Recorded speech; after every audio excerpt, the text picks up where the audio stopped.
Si vous êtes du type à avoir peur de tester les cires colorées sur vos projets de revalorisation, aujourd'hui c'est la bonne journée parce que je teste pour vous les 5 cires colorées de Colorantique sur toutes leurs couleurs.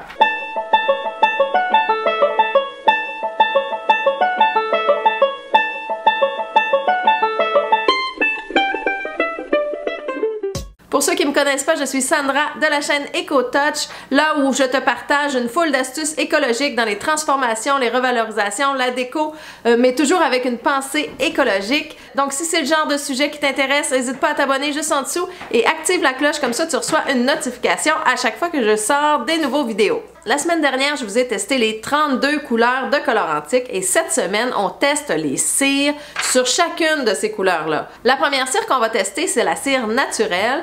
C'est ce qui fait la protection de la peinture, mais c'est aussi ce qui fait ressortir beaucoup les pigments. Je vous ai préparé un petit extrait pour vous montrer à quel point ça fait une grande différence lorsqu'on applique la cire naturelle sur nos couleurs. Vous pouvez constater qu'à gauche, il n'y a pas eu de l'application de la cire. La couleur est très mate et la partie de droite a reçu la cire naturelle et là on voit vraiment un super reflet des couleurs. C'est un monde de différence. Donc la cire naturelle, c'est vraiment nécessaire pour la protection du meuble, mais c'est aussi nécessaire pour faire ressortir tous les pigments, toute la beauté de chacune des couleurs de Colorantique. D'autant plus que lorsqu'on applique les cires colorées, il faut avoir fait une protection à la cire naturelle pour ensuite être capable d'essuyer facilement nos cires colorées. Le seul bémol des cires, c'est qu'on ne peut pas les utiliser dans des endroits qui sont humides ou sur des surfaces qui sont ultra utilisées, comme un dessus de table par exemple.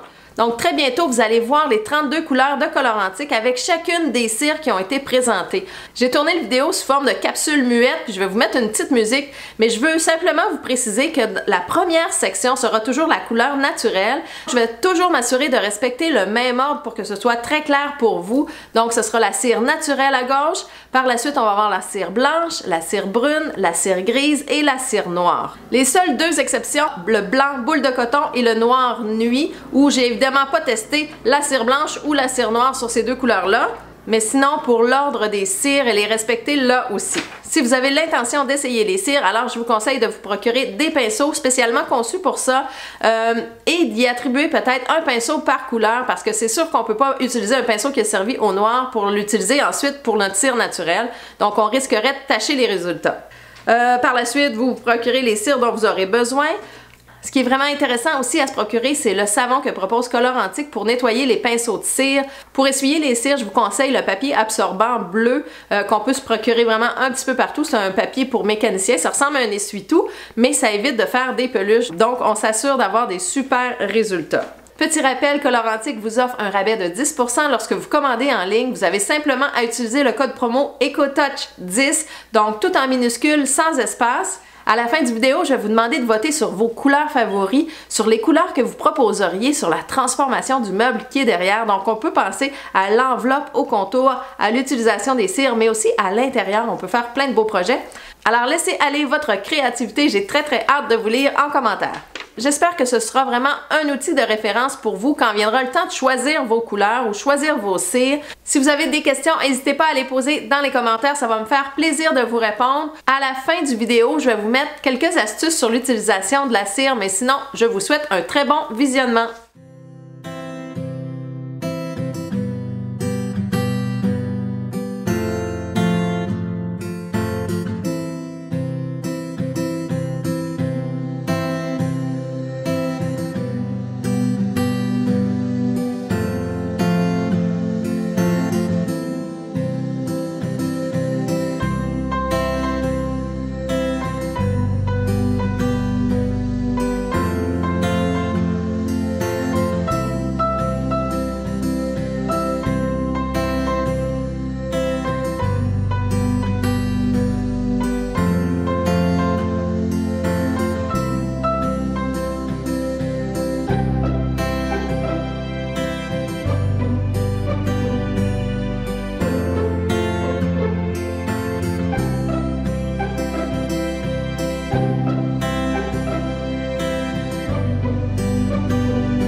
Alors, place au vote!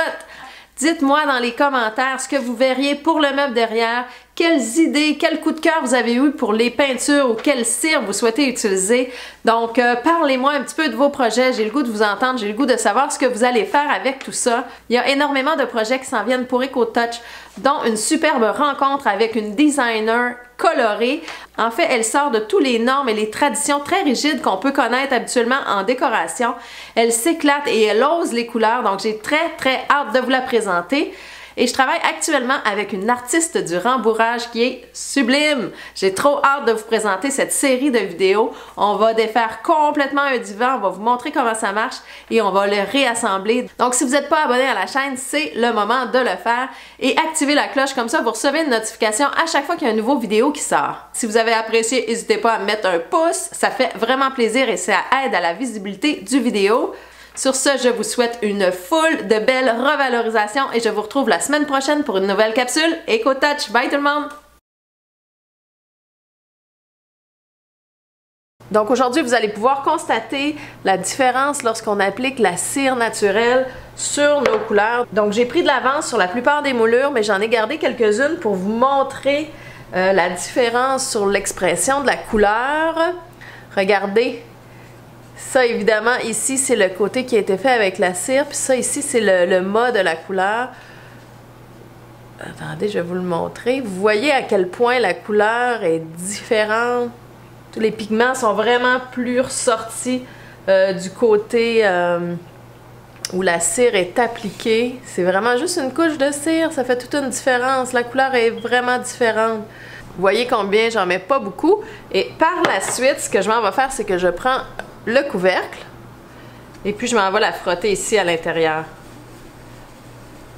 Donc c'est vraiment juste ça, c'est le but, c'est vraiment d'imbiber les poils mais pas nécessairement d'en avoir une quantité qui est visible, donc c'est pas apparent la quantité de cire qu'il y a dessus. Et regardez les couleurs, comment ils sont belles avec juste la cire naturelle, c'est vraiment toute une différence. C'est sûr qu'il y a d'autres façons de protéger notre bois chez Colorantique. Il y a le vernis et le vernis mat, puis il y a aussi du glacis. Mais j'aime beaucoup l'application de la cire. C'est juste que la cire, ça ne s'appliquera pas dans un endroit qui est trop humide ou qui est trop utilisé. Par exemple, un dessus de table, là, on va aller utiliser quelque chose qui est plus solide comme du vernis.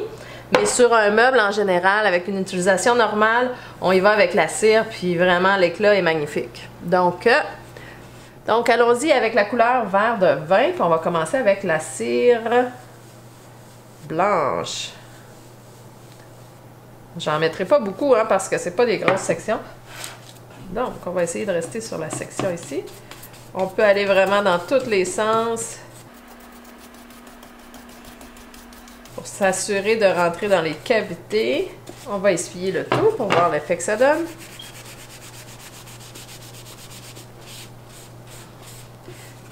Le fait d'avoir mis la cire naturelle avant, ça vient, on vient s'assurer de retrouver notre couleur vert de vin, mais on laisse simplement dans les cavités un petit peu de cire blanche. Super. À la fin, bien sûr, je vais vous enlever les tapes pour que vous puissiez voir. On y va avec la brune. J'adore. Hein? On a une toute autre couleur, hein, par rapport à la régulière. La brune, ça fait un effet extrêmement différent. Là, vous pouvez choisir à quel point vous essuyez.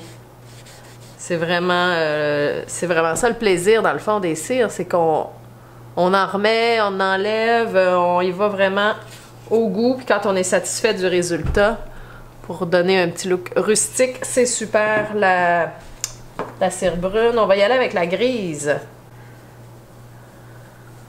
Vous voyez comment je le tiens comme un crayon, là? Ça, c'est vraiment une bonne préhension. On n'est pas fatigué au niveau de quand on applique les cires. Avec la cire naturelle en dessous s'assure de bien faire glisser lorsqu'on les...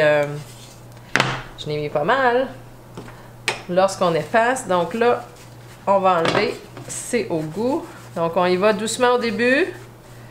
Puis on se rend jusqu'à où est-ce qu'on le feel.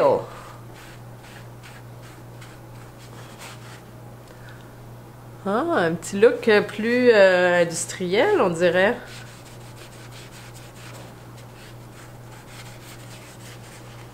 Tiens, je vais aller prendre un autre petit bout pour garder vraiment du rouge. Faire ressortir le rouge à certains endroits.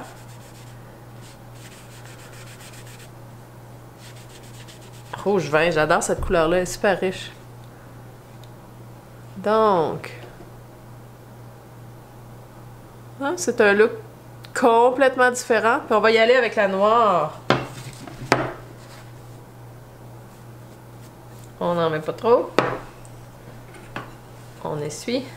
On le fait juste pénétrer en fait dans les poils pour que ça soit très homogène. Donc allons-y avec la cire noire.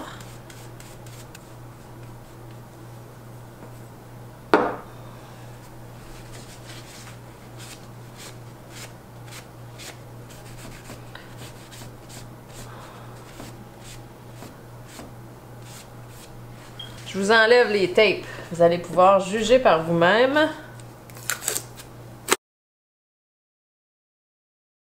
Naturelle, blanche, brune, grise et noire. C'est la couleur rouge vin, glass of red wine. Génial. Puis toute la brillance est là, hein, vous voyez, là je suis face à une fenêtre, c'est sûr.